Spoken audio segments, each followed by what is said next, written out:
আসসালামু আলাইকুম। আতকিয়া আদিবা চৌধুরী স্বাগত জানাচ্ছি এনটিভির দেশের খবরে। ক্রাউন সিমেন্ট শিরোনাম দেখছিলেন, এবার পুরো খবর।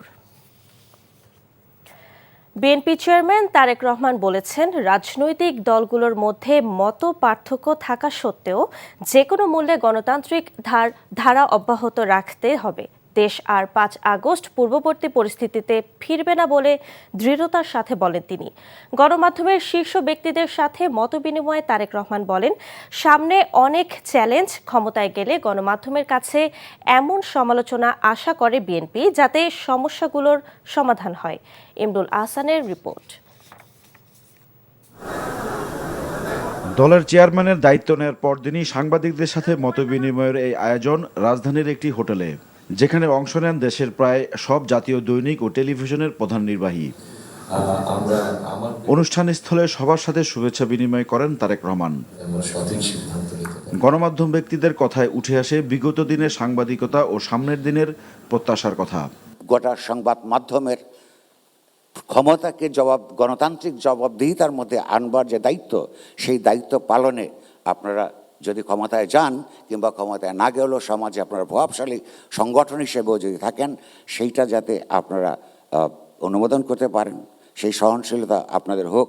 জনাব তারেক রহমান, আপনি 17 বছর দেশে ছিলেন না, আপনি জানেন না এখানে কি হয়েছে। আপনার বিশিষ্ট লোকজন আপনাকে যা বলেছে এটাই আপনি শুনেছেন, এবং এখন যারা মিডিয়ার নতুন বন্ধুরা আপনাকে যেটা বলছে সেটাই আপনি শুনছেন, এবং সেটাই আপনি মনে করছেন এটাই বাংলাদেশের 17 বছরের ইতিহাস। বাংলাদেশের 17 বছরের ইতিহাস এটা না। তারেক রহমান সাহেব যদি ক্ষমতায় আসেন, তাহলে উপস্থিত সাংবাদিকদের যে পরিবার আছেন এবং যারা আছেন তাদের পেনশনের ব্যবস্থা করবেন সর্বজনীন সরকারের আইনের ভিত্তিতে। সাংবাদিকদের জন্য আলাদা আইন করতে হবে না, এটা আমার অনুরোধ থাকলো তার কাছে। ক্লাইমেট চেঞ্জ নিয়ে আমরা কিন্তু রাজনৈতিক দলরা বা অত আলোচনা করছি না। ক্লাইমেট চেঞ্জের যে কী ইম্প্যাক্ট হবে এটা অলরেডি আমরা কিন্তু কোস্টাল এরিয়াতে দেখতে পাচ্ছি। সো আমার অনুরোধ থাকবে, climate change should be your very important priority. 17 বছরের নির্বাচন থেকে ফিরে গণমাধ্যমের শীর্ষ ব্যক্তিদের কথা মনোযোগ দিয়ে শুনেন বিএনপি চেয়ারম্যান। বলেন, দেশের বাইরে থাকলেও সবসময় দেশের সাথে যোগাযোগ রেখেছেন তিনি। আমার 60 লক্ষ নেতাকর্মী এবং তার থেকে আরেকটি হৃদয় বিদারক আমার জন্য হচ্ছে, সেটি হচ্ছে আমার মায়ের সাথে কি হয়েছে। কাজে এই ঘটনাগুলোকে যদি আমরা সকলে সবগুলোকে এক করি, তাহলে যারা দেশে ছিলেন আপনারা, তারা অবশ্যই আমার থেকে একটু বেটার ভালো জানবেন। তবে আমি একদম যে জানি না বোধহয় বিষয়টি তা নয়, আমার একটি ধারণা আছে।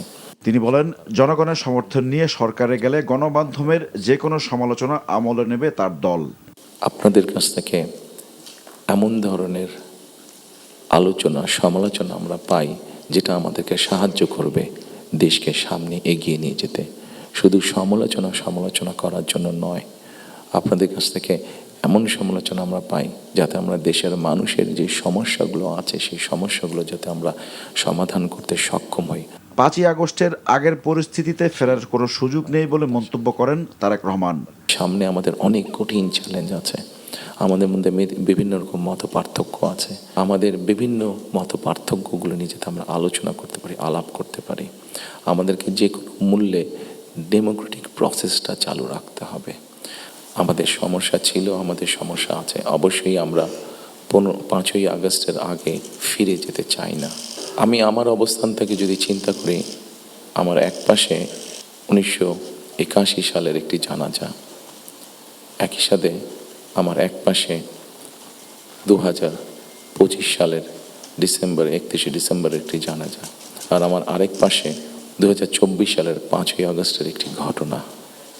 কাজে আমার মনে হয় এটি শুধু বোধহয় আমার একার জন্য নয়, যারা আমার দলের নেতা কর্মী সদস্য এবং সামগ্রিকভাবে পুরো দেশের মানুষের সামনে বোধহয় এই দুটি উদাহরণ বোধহয় সবচাইতে বাদ বিবেচনা করার জন্য সবচাইতে ভালো উদাহরণ।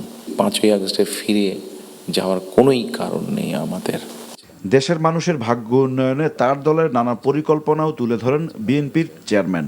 নতুন প্রজন্ম একটি গাইডেন্স চাইছে, নতুন প্রজন্ম একটি আশা দেখতে চাইছে। Imrul Hasan, NTV news, Dhaka. ত্রয়োদশ জাতীয় সংসদ নির্বাচনে রিটার্নিং কর্মকর্তাদের দেয়া সিদ্ধান্তের বিরুদ্ধে দায়েরকৃত আপিলের আবেদনের শুনানি চলছে। ৬৭টি আবেদনের মধ্যে ৫২টি বৈধ, ১০টি অবৈধ, ৩টি আবেদন সিদ্ধান্ত স্থগিত আছে। শনিবার রাজধানীর আগারগাঁওয়ে নির্বাচন ভবনের অডিটোরিয়ামে এই শুনানি অনুষ্ঠিত হচ্ছে। আপিলের ক্রমিক নম্বর অনুসরণ করে ১৮ তারিখ পর্যন্ত এই শুনানি চলবে। আজ মোট ৭০টি আবেদনের শুনানি অনুষ্ঠিত হবে। আজ ঢাকা ৯ আসনের স্বতন্ত্র প্রার্থী ডক্টর তাসনিম জারা, কক্সবাজার ২ আসনের জামায়াতের প্রার্থী হামিদুর রহমান আজাদ, টাঙ্গাইল ১ আসনের স্বতন্ত্র প্রার্থী মোহাম্মদ আলীর আবেদন বৈধ ঘোষণা করেছে নির্বাচন কমিশন। ১০ থেকে ১২ জানুয়ারি যেসব আপিলের শুনানি হবে তার রায় ১২ জানুয়ারি, ১৩ থেকে ১৫ জানুয়ারির রায় ১৫ জানুয়ারি এবং ১৬ থেকে ১৮ জানুয়ারির রায় ১৮ জানুয়ারি বিতরণ করা হবে। এছাড়া নির্ধারিত তারিখ অনুযায়ী নির্বাচন ভবনের অভ্যর্থনা ডেস্ক থেকে রায়ের অনুলিপি সংগ্রহ করা যাবে।